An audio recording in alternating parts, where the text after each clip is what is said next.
ધરતીનું culture માણવા આવેલા બે વિદેશી યુવાનો માટે આ પ્રવાસ અંતિમ સાબિત થયો। યુકેથી આવેલા ગ્રીનલોફ યોંગલ અને જયમીર મીક ગુજરાત પ્રવાસે આવ્યા હતા, પરંતુ અમદાવાદમાં થયેલી વિમાન દુર્ઘટનામાં તેમનું દુઃખદ અવસાન થયું છે।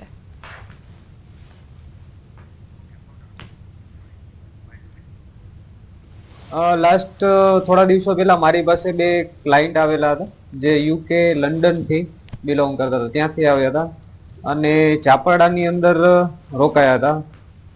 એ થોડા દિવસો પહેલા મારી પાસે ટેટુ કરાવવાની એના માટેનું થોડું કઈ કોન્ટેક્ટ એને મારો કર્યો હતો અને એ પછીથી મારા સ્ટુડિયો પર આવેલો। અમે ટેટુ ડિસ્કસ કરી અને ત્રાજવું જે કહેવાય આપણું સંસ્કૃતિનું જૂની સંસ્કૃતિના ત્રાજવા છૂંદણા જે કહેવાય એના માટેનું એને ટેટુ સિલેક્ટ કરી અને એનું અમે ટેટુ બનાવ્યું હતું। જિલ્લાની ધરતીની ઓળખ સિંહ અને ઘઉં તરીકે ટેટુમાં ઉતારવાનો અનોખો પ્રયાસ।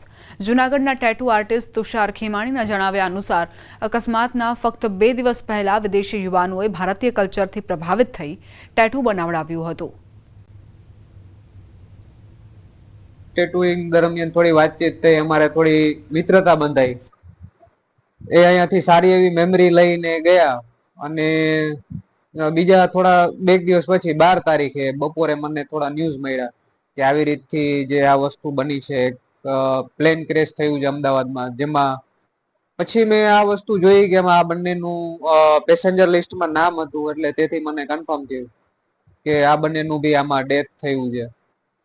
થોડું દુઃખ થાય છે કે બે સારા એવા મારા મિત્રતા જ બંધાઈ ગઈ હતી જે હવે આ દુનિયાની અંદર નથી રહ્યા। મિત્રતાના 2 દિવસ અને યાદો માત્ર શોકમાં રહેશે। વિદેશી યુવાનોએ ટેટુ કરાવતા સમયે ગુજરાતની મહેમાન નવાઝી અને કલ્ચરની પણ પ્રશંસા કરી હતી, પરંતુ આજે તેમને યાદ કરતા જૂનાગઢના લોકોએ દુઃખ વ્યક્ત કર્યું।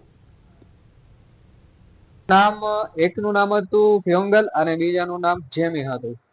એ આપણા અહીંયા સૌરાષ્ટ્રની અંદર ચાપડા પાસે આશ્રમ છે, ત્યાં રોકાયા હતા 4-5 દિવસ અને આપણી અહીંયાની સંસ્કૃતિ મેડિટેશન એના વિશે થોડું પ્રભાવિત થઈને વધુ રોકાયા હતા।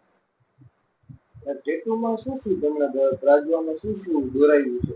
હા, એમને મારી પાસે ટેટુની અંદર ત્રાજવાની અંદર શું કહેવાય ઘઉં, લાયન અને થોર, ટૂંકમાં જે કહેવાય કેક્ટસ, એ ટાઈપનું એમને સિલેક્ટ કર્યું છે।